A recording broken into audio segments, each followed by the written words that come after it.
artinya itu sebo itu minyak sebenarnya. Jadi banyak ya yang mengalaminya di masyarakat itu, cuman banyak beredar yang katanya gini katanya gitu, dan ini itu mitos juga karena ini nggak bakal sembuh, bukan seperti itu, tapi kita lebih ke manajemen supaya dia itu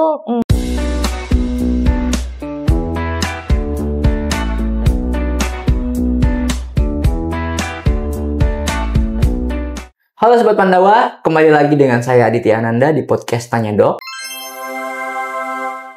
Di podcast ini kita akan membahas berbagai topik, berbagai permasalahan, berbagai treatment, dan juga berbagai solusi tentunya terkait dengan penyakit kulit dan kelamin, estetika dan anti-aging, dan juga kesehatan gigi dan mulut. Dan di episode kali ini yang akan kita bahas yaitu terkait dengan penyakit kulit, yakni penyakit seboroik. Dan tentunya saya sudah ditemani oleh Dr. Dwi Martina yang akan membahas mengenai seboroik. Halo Dok, apa kabar? Baik.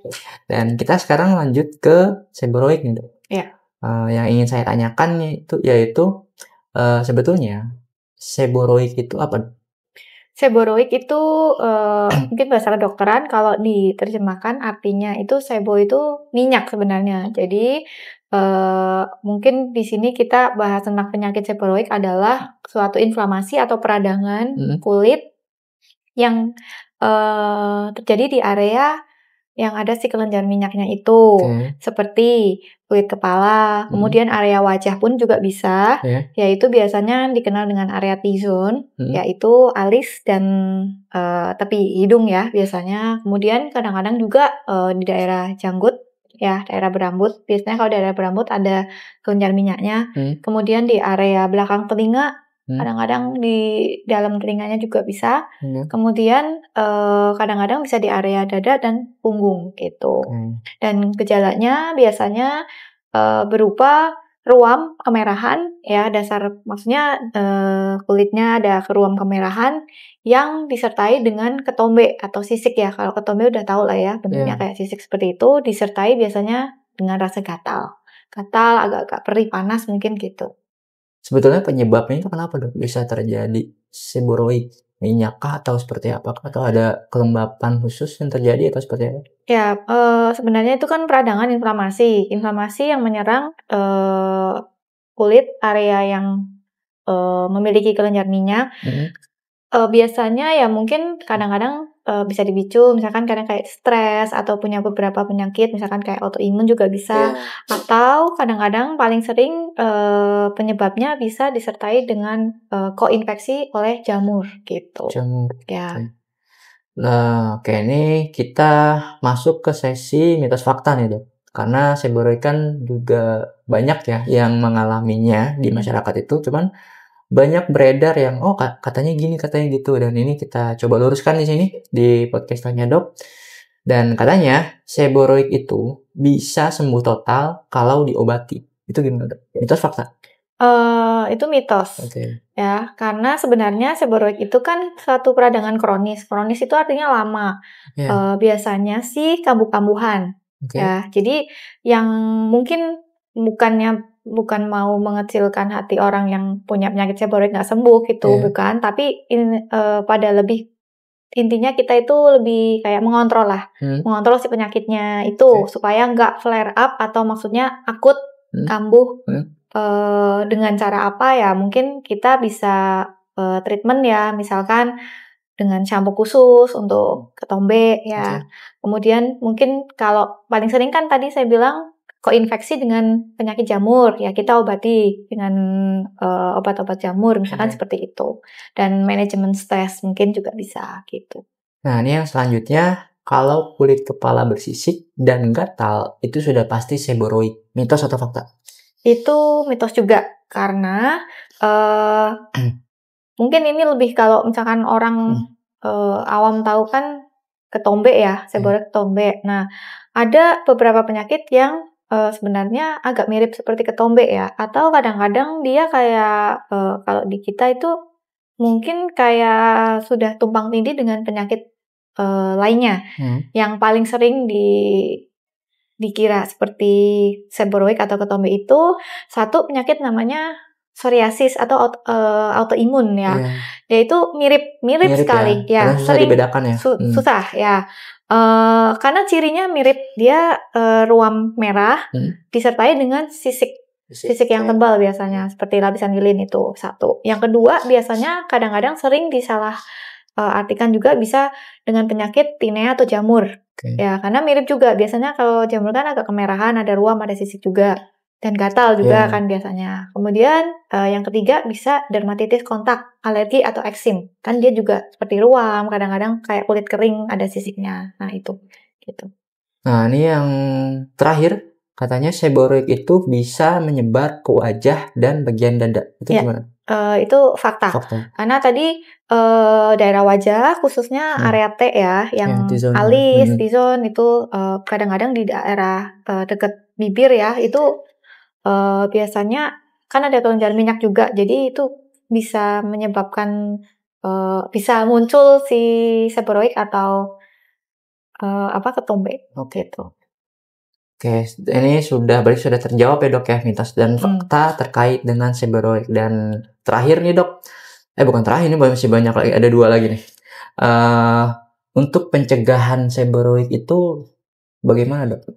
Apakah bisa dicegah dengan cara-cara khusus atau treatment khusus? Mungkin kalau yang sudah mulai ada gejala, ya kita pastikan dulu lah ya, itu memang benar seborrheic atau bukan.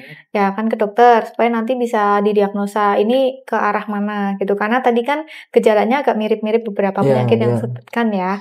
Kalau memang ternyata benar seborrheic, kita bisa treatment ya. Jadi yang pertama biasanya jangan stres ya. Stres itu karena lumayan pengaruh sekali ya. Stres. Kemudian kita cari penyebabnya, apakah ada yang mendasari penyakitnya. Misalkan dia punya penyakit autoimun atau punya penyakit yang dengan daya tahan tubuh rendah, misalkan seperti penyakit diabetes, kayak gitu tuh kadang-kadang sering kan muncul. Nah, kita obati juga sih penyakit dasarnya. Kemudian ya mungkin tetap jaga higiene, kebersihan sehari-hari ya. Mungkin untuk treatment sehari-harinya, misalkan keramas ya pakai sampo khusus seperti itu. Kemudian tetap juga pakai krem ya, mungkin krem untuk anti iritasi supaya kulitnya nggak kering, seperti sisik ketombenya nggak terlalu tebal, seperti itu. Kita bisa pencegahan seperti itu. Ya. Dan terakhir dok, ini tipsnya untuk sobat Pandawa yang tadi sudah mendengarkan penjelasan dari dokter, kemungkinan wah ini berarti itu yang saya alami adalah seborrheic nih, kan tadi ada bisa takut ketukar dengan psoriasis atau yang lain, tapi sudah jelas ini seborrheic. Nah, dari dokter Dwi ini ada pesan tidak ke sobat Pandawa untuk barangkali pencegahan atau tipsnya atau cara mengatasinya gitu? Ya. Ada yang ingin sampaikan? Mungkin untuk sobat Pandawa yang mungkin sudah memiliki atau ada keluhan dengan gambaran tadi ya, seperti ciri-ciri yang saya sebutkan untuk ke arah ketombe atau seborrheic, tentunya pastikan dulu ya itu memang seborrheic atau bukan. Jadi dengan apa? Dengan konsultasi ke dokter ya, tentunya konsultasi ke dokter, dan jangan stres ya, kalau bahwa kalau penyakitnya ini nggak bakal sembuh, bukan seperti itu. Tapi kita lebih ke manajemen supaya dia itu nggak kambuhan berulang ya. Tetap ada kemungkinan. Iya, ada kemungkinan pasti kambuh. Tapi kan kita mengontrol supaya gimana caranya dia kambuhnya itu nggak sering ya, nggak dalam waktu dekat lah. Paling nggak kita harus dibikin senang dulu deh. Ya mungkin betul lah. Kan biar nggak stres, biar nggak kambuh gitu ya, dok ya. Oke dok, nih terakhir nih, barangkali dari dokter ada tips atau pesan untuk sobat Pandawa yang tadi kan sudah dijelaskan mengenai seborrheic ini, barangkali dari dokter ada pesan khusus?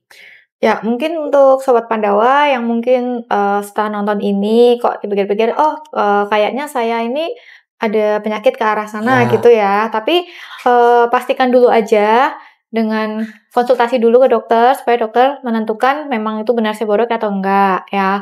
Dan jangan takut kalau memang seborrheic itu nanti jadi kepikiran ya, tadi saya bilang mitos kalau bisa sembuh total gitu ya. Memang maksud kita itu dia itu saya nggak bisa bilang sembuh total karena takutnya kalau kambuh-kambuhan kan berarti bukan sembuh total ya. Ya. Kalau sembuh total ya mungkin 1 kali kena udah nggak kena lagi. Tapi Iya. nggak seperti itu nih penyakitnya, bisa hilang timbul lah. Sebenarnya banyak penyakit yang bisa hilang timbul juga kayak gini. Cuma maksudnya gimana caranya kita bisa memaintain supaya kekambuhannya itu nggak sering ya. Iya. Flare up-nya nggak terlalu sering gitu aja.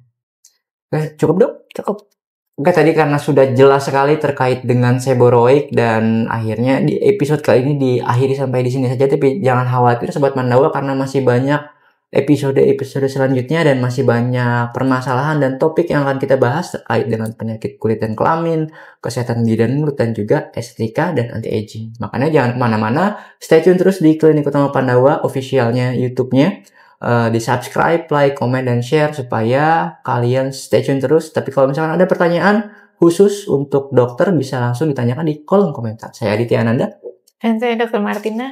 Pamit undur diri. Terima kasih. See you to next episode. Bye-bye.